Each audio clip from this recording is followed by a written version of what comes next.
اس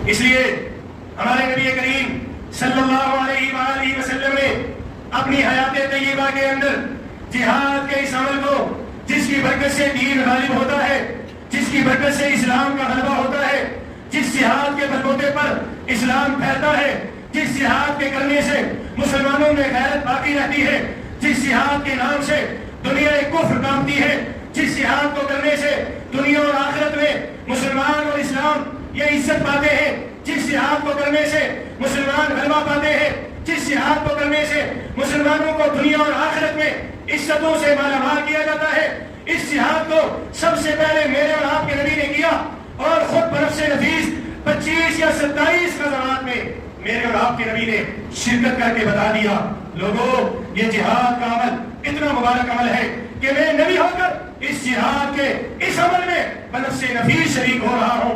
25 یا 27 غزوات میں میرے اور آپ کے نبی علیہ السلام بنفس نفیس شریک ہوئے اور بتا دیا، لوگوں جہاد کا عمل اتنا مبارک عمل ہے کہ تم اگر اس جہاد کے عمل کو کرو گے تو گویا تم میری سنت پر چلو گے۔ اور قرآن کریم میں اللہ نے بے شمار مقامات پر اسی جہاد کی فضیلت کو بیان کیا، قتال کی اہمیت کو بیان کیا، لڑنے اور لڑانے اور مرنے اور مارنے کی بات کی۔ کبھی اللہ نے فرمایا یقاتلون فی سبیل اللہ فیقتلون ویقتلون، اللہ کے راستے میں قتال کرو، یا تو کافروں کو مارو یا خود میرے نام پر شہید ہو جاؤ، یا خود میرے نام پر شہید ہو جاؤ۔ اللہ کی طرف سے جیسے نماز، روزہ، حج، زکوٰۃ یہ فریضے ہیں، ایسے ہی جہاد یہ بھی اللہ کی طرف سے ایک اہم اور بڑا فریضہ ہے۔ یاد رکھیے آج امت مسلمہ نماز، روزہ، حج، زکوٰۃ کو تو اللہ کا فریضہ مانتی ہے اور کرتی بھی ہے، کسی نہ کسی سطح پر ان فرائض کو پورا کرنے کی کوشش امت مسلمہ کر رہی ہے، لیکن افسوس کی بات یہ ہے جہاد، قتال جو اللہ کی طرف سے ایک اہم ترین فریضہ، اس کو ماننے سے منکر ہو چکی ہے، کرنا تو دور کی بات، جہاد کا انکار کیا جا رہا ہے سر عام۔ آج جہاد کے منکر آپ کو اپنی سوسائٹی میں نظر آئیں گے، بڑے فخر کے ساتھ آج جہاد کو فساد کر دیا گیا، اور یہ جہاد کو فساد کہہ کر جہاد کا انکار کر دیا گیا۔ یاد رکھیے جہاد اللہ کا ایک اہم فریضہ ہے۔ قرآن کریم میں اللہ نے دو چیزوں کو بڑی تفصیل کے ساتھ اور بڑے مفصل انداز میں بیان کیا۔ آج امت مسلمہ ان دونوں سے کترا رہی ہے۔ ایک رب تعالیٰ نے قرآن کریم میں میراث کا ذکر کیا کہ باپ اگر مر جائے بیٹے کا کتنا حصہ، بیٹی کا کتنا حصہ، بیوی کا کتنا حصہ، فلاں کا کتنا حصہ، فلاں کا کتنا حصہ۔ آج امت مسلمہ میراث سارے کا سارا ہڑپ کرنے کی کوشش کر رہی ہے، اور امت مسلمہ بھول چکی ہے کہ یہ بھی کوئی فریضہ ہے، اور پتہ ہی نہیں سارا مال کھانے ہڑپ کرنے کی کوششیں کی جا رہی ہیں، بہنوں کا حق دبایا جا رہا ہے، اور یتیم بچوں کے حقوق پر ڈاکے ڈالے جا رہے ہیں۔ گویا آج اس میراث کے اہم ترین اور خاص ترین موضوع کو، جس کو اللہ نے قرآن میں کھول کھول کے تفصیلاً بیان کیا، نہ نماز کو اتنی تفصیل سے بیان کیا، نہ روزے کو اتنی تفصیل سے بیان کیا، نہ حج کو بہت زیادہ تفصیل سے بیان کیا، نہ ہی زکوٰۃ کو بڑی تفصیل سے بیان کیا۔ ایک میراث ایسا اللہ کا حکم جس کو اللہ نے قرآن میں کھول کھول کے ایک ایک حق کو بیان کیا، ایک وہ حق کو اللہ نے قرآن میں تفصیل سے بیان کیا۔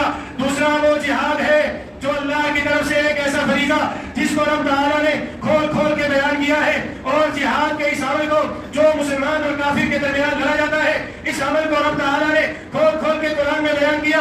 افسوس کی بات یہ ہے امت مسلمہ آج عمومی طور پر ان دونوں تفصیل شدہ احکامات جو رب تعالیٰ نے قرآن میں بیان کیے کہ بھول چکے کہ نہیں بھول چکے۔ میراث کے مسائل آج امت میں رہے ہی نہیں۔ ہمارے ہاں دارالفتاح قائم ہے، اس دارالفتاح میں سب سے زیادہ جو مسئلے آ رہے ہیں وہ طلاق کے آ رہے ہیں۔ ہر بندہ جذباتی ہے، ہائپر ہو جاتے ہیں، غصے میں طلاق دے کر کہتے ہیں کہ غصے میں دے دی، اب ایک بچہ ہے، دو بچیاں ہیں، اب 3 بچے ہیں، کیا کیا جائے، جوان ہے، غصے میں طلاق دے دی۔ ہم انہیں کہتے ہیں بھائی پیار میں بھی کوئی طلاق دیتا ہے، طلاق تو دی ہی غصے میں جاتی ہے، اور پھر اوپر سے لوگ ایسی حجتیں کرتے ہیں، ایسی باتیں کرتے ہیں۔ خاوند سے پوچھا جائے وہ الگ سے ایک بات کرے گا، بیوی سے پوچھا جائے وہ الگ سے اپنی کہانی سنائے گی، دونوں میں تضاد ہے۔ گویا شریعت کا مذاق اڑا دیا، شریعت کا مذاق بنا دیا، اور آج سب سے زیادہ پورے پاکستان میں طلاق کی شرح بڑھ رہی ہے. وجہ آج کے نوجوان غصے پر قابو نہیں پا رہے. آج کا نوجوان ہائپر ہو جاتا ہے, چھوٹی چھوٹی بات پر غصے ہو جاتا ہے.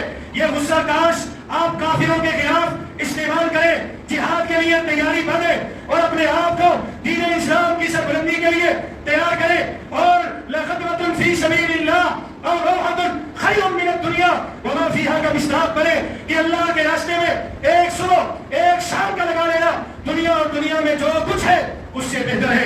کاش آج کا یہ رسیلہ نوجوان, آج کا یہ جذباتی نوجوان اپنے غصے کو اسلام کی سربلندی, دین اسلام کی بقا اور کفار کے خلاف استعمال کرے. ادھر تو ہماری غیرت گوارا نہیں کرتی اور ہم کہتے ہیں کہ جہاد کہاں سے آ گیا, یہ تو فساد ہے, کافروں کی زبان بولی جا رہی ہے. آج جہاد کو فساد کہہ کر گویا ہم کافروں کی زبان بول رہے ہیں. جہاد اللہ کا ایک اہم فریضہ, ایک بہترین فریضہ جس کی برکت سے اللہ اسلام کو غالب اور باقی باطل ادیان کو مغلوب کرتے ہیں. یاد رکھیے میرے اور آپ کے نبی کی زندگی 23 سالہ نبوت کے اعلان کے بعد کتنی 23 سالہ بولے کتنی 23 سالہ 23 سالہ زندگی میں 13 سالہ مکی دور. کتنا 13 سالہ کتنا مکی دور, 13 سالہ مکی دور. ایمان لانے والے اللہ اکبر, میرے نبی نے تکلیفیں برداشت کی, راستے میں کاندھے بچھائے گئے برداشت کیے, میرے نبی کی بیٹیوں کو طلاقیں ہوئی برداشت کی, میرے نبی کے کندھے کے اوپر اوجری رکھی گئی, میرے نبی نے برداشت کیا. خباب کو سلگتے ہوئے انگاروں پہ لٹایا گیا, میرے نبی نے برداشت کیا. زنیرہ کی آنکھیں نکالی گئی, میرے نبی نے برداشت کیا. عمار کو شہید کیا گیا, میرے نبی نے برداشت کیا. یاسر کو شہید کیا گیا, میرے نبی نے برداشت کیا. میرے اور آپ کے نبی کی 13 سالہ مکی زندگی آپ پڑھیے, تکلیفیں ہی تکلیفیں. شیخ ابی طالب کی 3 سالہ وہ دور اور وہ گھاٹی, آپ ذرا سوچئے 3 سال تک میرے اور آپ کے نبی کے ساتھ سوشل بائیکاٹ کیا گیا. میرے اور آپ کے نبی نے اپنے اہل بیت اطہار کے ساتھ, اپنے ماننے والے صحابہ کے ساتھ پتے چبائے, اور اس کے علاوہ میرے اور آپ کے نبی نے بھوک برداشت کی, نڈھال ہوئے, پتھر باندھے, سارا کچھ 13 سالہ مکی دور میں ہوا. لیکن قرآن کا حکم یہ تھا فاعفوا واصفحوا حتی یأتی اللہ بامرہ. میرے نبی کی کوئی انگلی اٹھائے, کوئی آپ کو مارے, کوئی آپ کے راستے میں روڑے اٹکائے, کوئی آپ کے اوپر اوری پھینکے, کوئی آپ کی بیٹیوں کو طلاقیں دے, کوئی آپ کے صحابہ پر ظلم جبر کرے, آپ نے برداشت کرنا ہے, آپ نے جواب نہیں دینا. میرے اور آپ کے نبی نے جواب نہیں دیا. یہ 13 سالہ مکی دور گزرا. مانگنے والے کتنے ہوئے؟ 80 یا 82 یا 83, 90 سے کم آپ کے ماننے والے تھے. پھر آپ علیہ السلام نے ہجرت کی. وہاں جانے کے بعد 10 سالہ مدنی دور. کتنا کون سے بولے کتنا 10 سالہ مدنی دور. اس 10 سالہ مدنی دور میں اللہ اکبر غور سے سنیے گا, میرے اور آپ کے نبی نے غزوات لڑے ہیں, کافروں کی آنکھوں میں آنکھیں ڈال کر مقابلہ کیا ہے, کبھی سایہ کو بھیجا ہے, صحابہ کے لشکر بنا کر دشمن کے مقابلے میں لڑے ہیں. میرے اور آپ کے نبی نے تلوار اٹھائی, صحابہ نے تلوار اٹھائی. اللہ نے حکم دے دیا یا ایھا النبی حرض المؤمنین علی القتال. اے نبی جی پہلے تو آپ کے لیے حکم یہ تھا کہ آپ برداشت کریں, آپ معاف کریں, آپ صبر سے کام لیں. آپ نے کوئی جواب نہیں دینا, کوئی آپ نے جواباً کاروائی نہیں کرنی. لیکن وہ مکی دور گزر گیا, 13 سال آپ نے برداشت کیا, اب مدنی دور ہے. لہٰذا اب آپ کے لیے حکم یہ ہے کہ آپ مومنوں کو جہاد کے لیے تیار کیجیے. اور صحیح جہاد یہی ہوتا ہے کہ مسلمان کے ہاتھ میں اسلحہ ہو جائے.